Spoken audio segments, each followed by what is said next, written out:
Alright, welcome back Math 8. Today we are continuing our lesson on critiquing data presentation or criticizing. Last time we went over some of the example of how we do a critiquing or how do we critique something, criticizing something, which was about we are evaluating the data, judging the data. So when I say judge, it's not about true and false situation. It's about reaching to a good enough discussion and how the conclusion of the discussion coming out. And that is, like the word suggests, conclude the finding. So when it comes to evaluation, judgment, and conclusion, it is important to move away from any type of subjective judgment, which means we need to be neutral as possible. We need to base our opinion,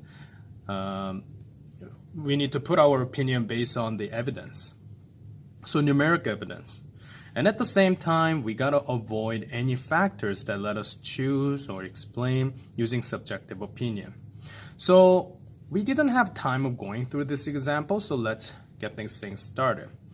So let's see. Bindi recorded the score of two grade 8 classes that wrote the same test. So we have a class A with the 32 kids, class B with 27 kids.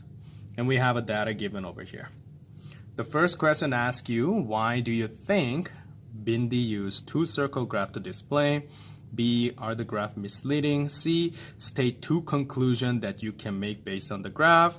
D, draw double bar. And E, list advantage and a disadvantage of using double bar. So I'm gonna connect A, B, and C together and D and E later.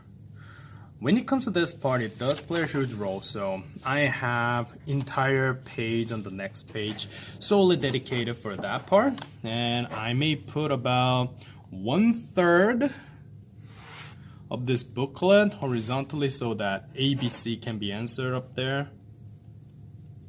And when it comes to bottom, D and E. Something like that. So let's get this thing started. Now, first thing first, it is a good idea to double check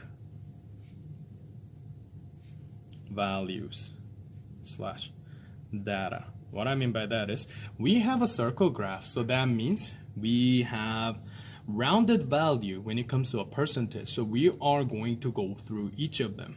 So what I mean by that is class A have 50, 60, 70, 80, 90.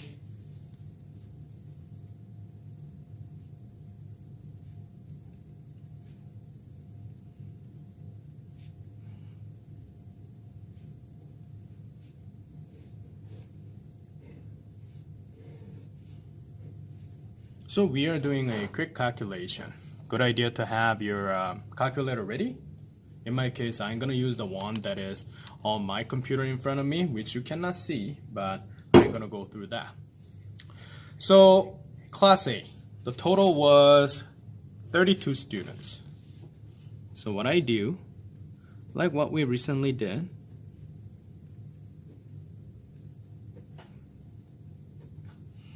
I put a fraction. At the bottom, we have to put every single participant. So 32.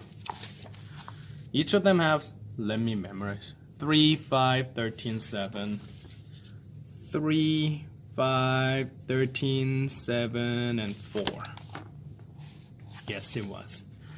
So we have this fraction. It's a good idea to double check a detailed percentage because most of the time, people round up the value. So we are checking its validity. That's a fancy way of saying if this graph is trustworthy. You can think it in that way.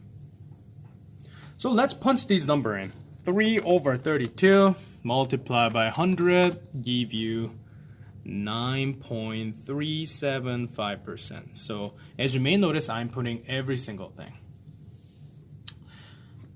5 divided by 32 multiplied by 100 give you 15.625%.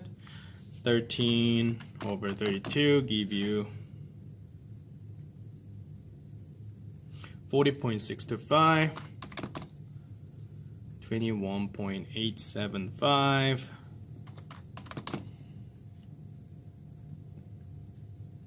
And 12.5. Now, I'm going to compare this actual value with what the table actually show. According to that, we have 9%, 1640. 9, 1640. And the next one was 22 and 13.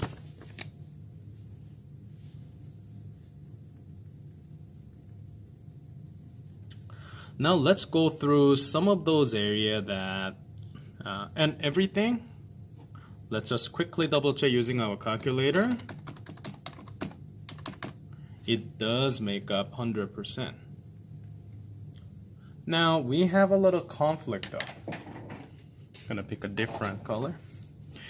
9.375 and 9% seems like it's good to go. 15.6 and 16 good to go, round it up. This is where we may debate a little bit.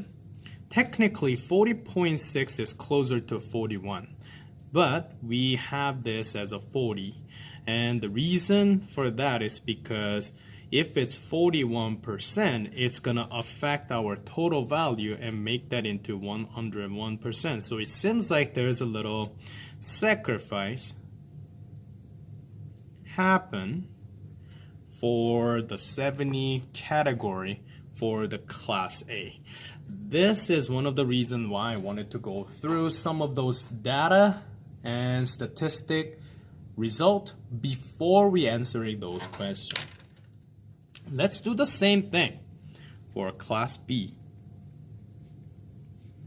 50, 60, 70, 80, 90.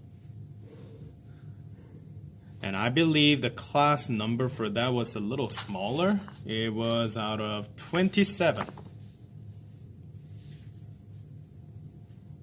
27, 27, 27, 27, 27.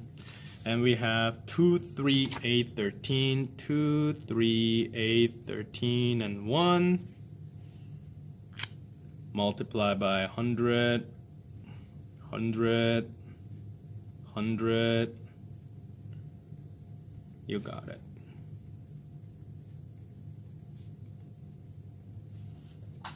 And if you do, 2 divided by 27 give you about 7.407 percent. It repeats.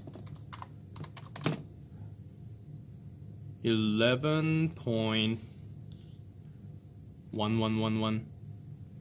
So it's more nasty, and that is possible because our value is not always pretty. 29.629 ... Know the fact that I'm not rounding the number, even though I believe technically it can be 630 if you round it up, but in any case.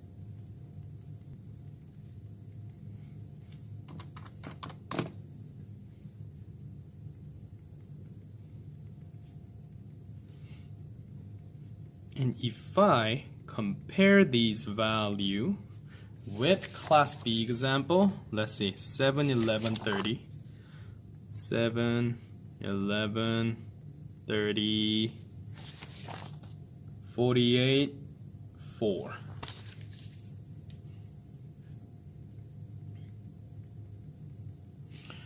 First of all, if I compare my actual value to the rounded one, yeah, it's on the right track. 7.4, 4 is smaller than 5, so no wonder it's not rounded up to 8. It's located at 7. 11, 30, 48, 3.7 give you 4. Good idea to double check if all of them make 100. It does make 100%. So it is checked. So if I look at just the statistic part of A and B, B was better because you do not sacrifice any of the data. Now, however, let me put it this way. Overall, generically speaking, I believe this represents not a bad data. So what I mean by that is whatever the value that they choose as a rounded up and let it stay, these two reflect quite well enough data that reflect our percentage. Probably in this situation, if I am a nitpicky person in here, maybe it's rather good idea to make this 41% and make 12.5 into rather 12%. That probably could be better, because if you like to sacrifice a number, can you see it's rather close to the iffy number? 5 or equal 5 or more number is the one that we use as a guideline of rounding up. So maybe in that perspective, sacrificing this will be better. But that is a subjective judgment that you can have. But relatively, I believe, now I'm going back to this question, Bindi used two circle graph to display the data. My possible answer is because the relative ratio percentage represents or visually displays well. What display well? I like to say represent data trend well. That's what I want to point that out to you. Even though some of you guys might say, Mr. Data trend well. That's what I want to point that out to you. Even though some of you guys might say, Mr. Increasing pattern. Well, I'm not talking about relationship in here. I'm talking about data trend, like how each of the sector are quite distinct. Let's put it that way. Like there's no data that says 80% chose one category, something like that. It doesn't exist, right? So some examples I can put it that way. B, are the graph misleading? Objectively speaking, and I try to be objective, there's no way that us, human, can be complete objective. I like to say it represent well.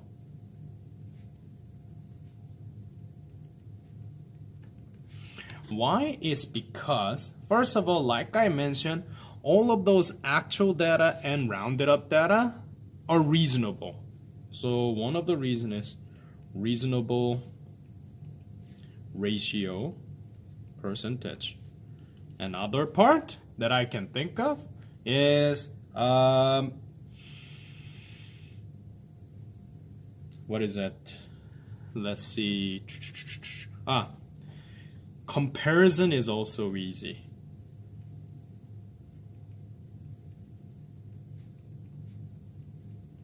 Because we are not comparing actual number per se. We are comparing A class versus B. If we are looking at just that perspective, we do not need absolute number comparison.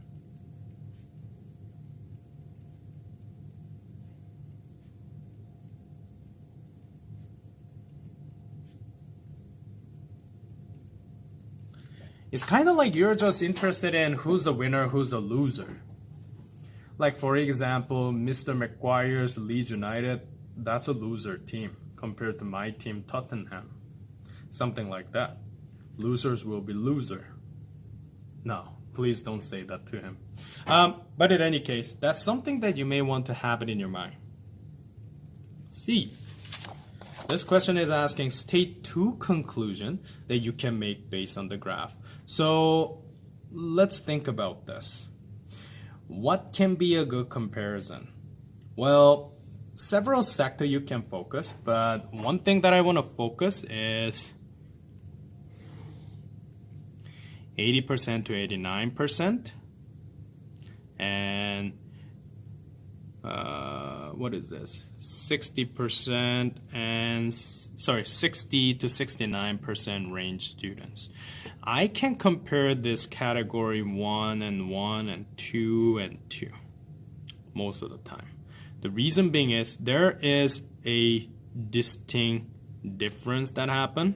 Oh, in that perspective, 3 over here too.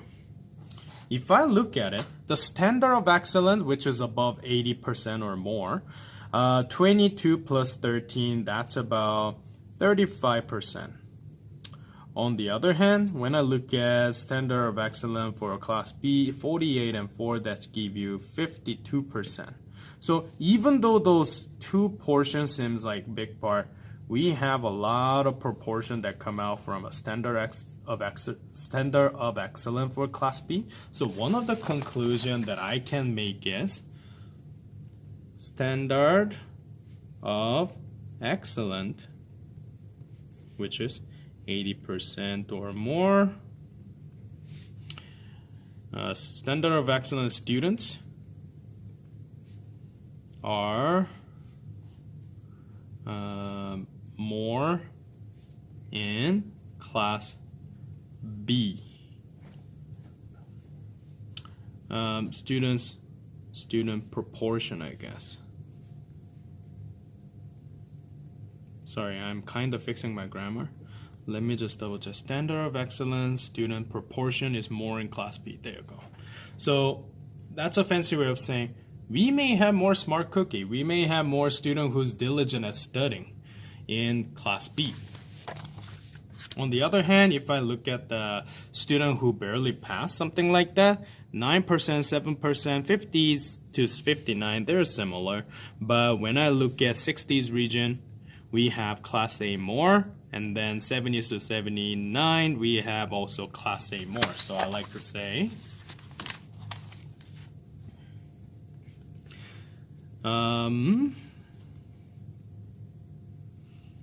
standard of satisfactory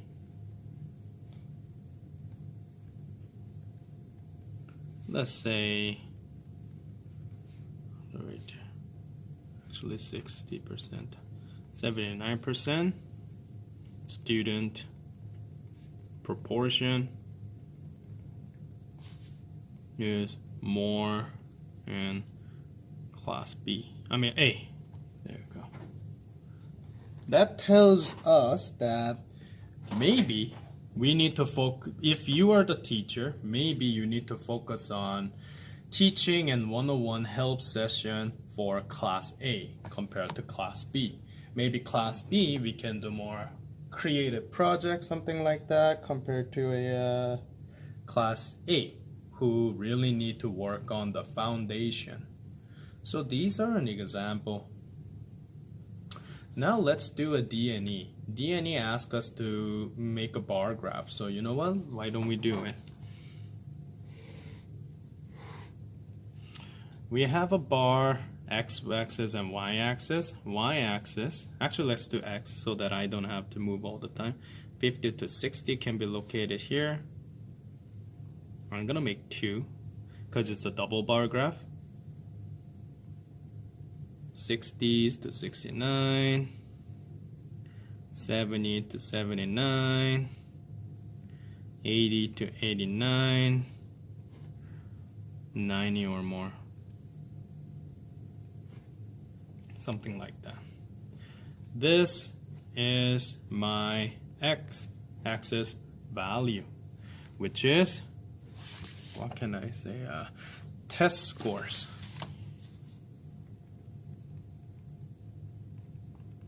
Something like that. On the y-axis, I can say number of students. The highest value is 13, so what I'm going to do is I'm gonna create 1, 2, 3, 4, 5, 1, 2, 3, 4, 5, 1, 2, 3, 4, 5, 1, 2, something like that. I should have made this space a little bit further, so you know what, if you can do, feel free.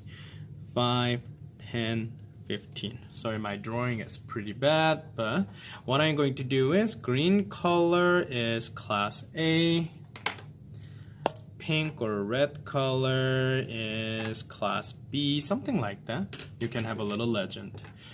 The first one, class A, was turned out to be 3 students, so I can just put Shaded 3 like that. For class B, it was 2. So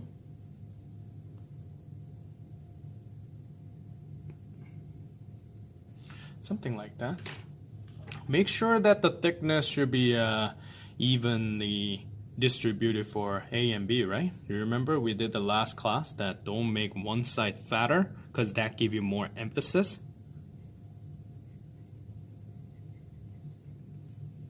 5 and 3.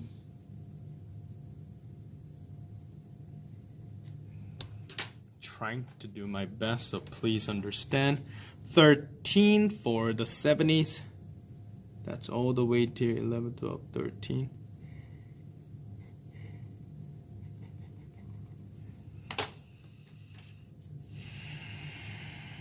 Eight.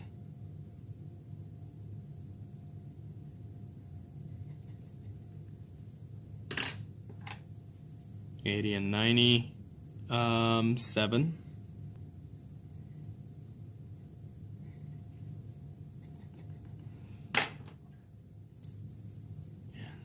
13.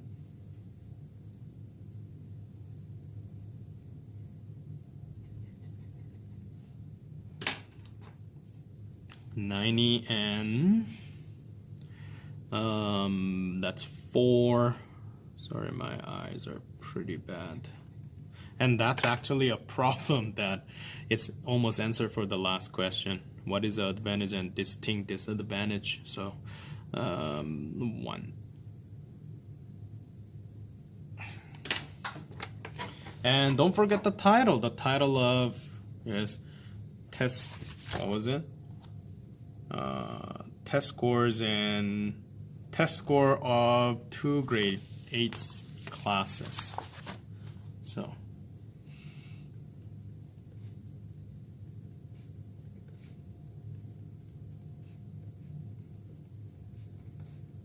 something like that can be a title. The test score of grade 8 class A and B. Now we create a double bar graph. I believe that was D. Yes, it is. E is list advantage and disadvantage. Let's talk about this as a conclusion. We're almost there. So what is the distinct problem? Well, visually, it is easy to see the comparison for a certain category. Like this is easy. But when it comes to tricky one, this can be tricky. Or that one little tiny portion of B part 90 and higher, that can be a little tricky too. So what does that tells us? That tells us that you really need to use a ruler to locate where you're at by comparing to the y-axis, which is our dependent variable. Dependent variable. So there's a problem related to our reading part. So I like to say, list the advantage. Advantage is certain categories are easy to compare. And for example situation, I'm just gonna put standard of excellent zone 80 and more situation. What about disadvantage? Well, we have to rely on absolute value given on y-axis, ladies and gentlemen. That means we have to travel all the way to y-axis, and that number has to be given. This can be improved if you have percentage, will make reading easier. This is one of the reasons why this person choose to use circle graph. That is today's lesson, ladies and gentlemen. It was a big question, isn't it? Now, for your homework, this is your to-do list. I want you to do the workbook question on page 18, and then I want you to give it a shot 4, 8, and 12. So you have all of those 4